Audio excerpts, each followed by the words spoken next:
Queen Victoria was a monarch with multiple number of assassination attempts throughout her reign. The most famous attempt was that of an unemployed Londoner, Edward Oxford. Only 4 months after their royal wedding, Victoria and Albert were riding by carriage outside Buckingham Palace, when 18-year-old Edward stood mean-faced in the crowd with a loaded pistol. He shot at the Queen in the hope to kill the pregnant monarch. Luckily, he missed the shot. She was confused and thought that someone was hunting in a nearby field, but she knew of the extreme violence aimed towards her when a second shot was launched by Oxford. She managed to duck for safety with Albert while the crowd wrestled with the assassinator to the ground. Victoria then continued her carriage ride as if nothing had happened in the defiance of those that go against the monarchy. This man, once arrested, was found guilty of his crime, but also of insanity, and so he spent the next 24 years in an asylum before being deported to Australia. This crazy story starts with a very young Oxford. He was unemployed and had a lot of time to obsess over his unnerving hobbies.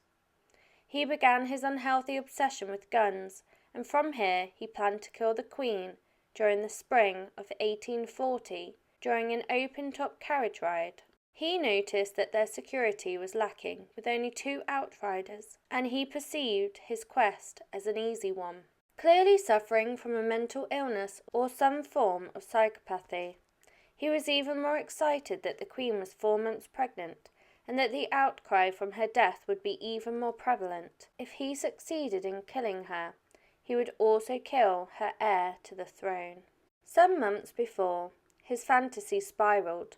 He lost his job as a waiter, and he spent all of his newly freed time going shooting at the galleries in the Strand and Leicester Square. He had a lot of time, and his fantasy played on his mind until it became an outright obsession and compulsion. He began to put his plan into action by attending a friend's gun shop for copper percussion caps, bullets and gunpowder.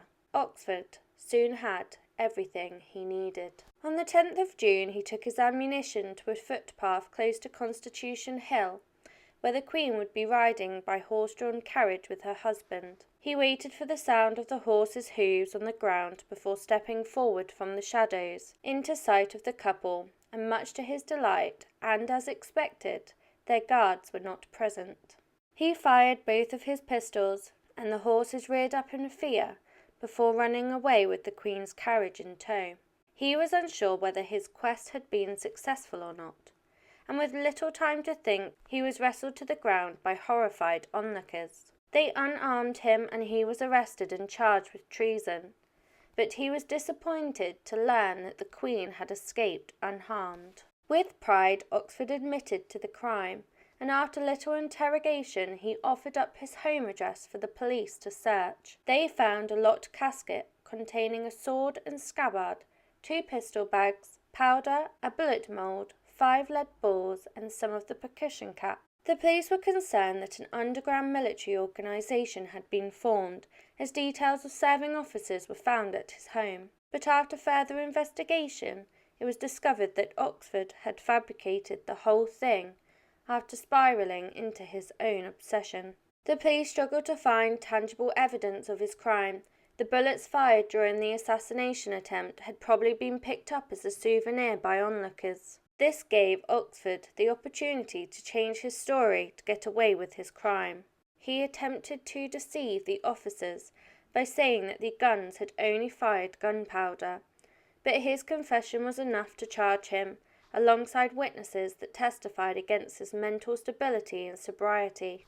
The Queen was furious to hear that he had been acquitted on the grounds of insanity, but nonetheless he would still be sentenced to detention at Her Majesty's pleasure. Oxford was sent to a lunatic asylum, where at the time it was common for the public to have tours of these facilities, to be entertained by the mentally insane. He spent 24 years there, where he became a model prisoner. He was friendly and obliging, and while there he learnt to speak 6 languages: French, German, and Italian, along with Spanish, Greek, and Latin. He took up healthy hobbies such as drawing, reading, and playing the violin, and was later employed as a painter and decorator within the asylum. He was a far cry away from the man that had attempted to assassinate the pregnant Queen. In 1864 he was transferred to Broadmoor, where he was deemed to pose no threat to the public. He was finally released in 1867 and deported to Australia, never to return again. He was given a new identity, and he was now named John Freeman. He was well known in the community, and his reputation was brilliant. He was well liked and respected by his neighbours, as well as being part of the community with his role as a church warden.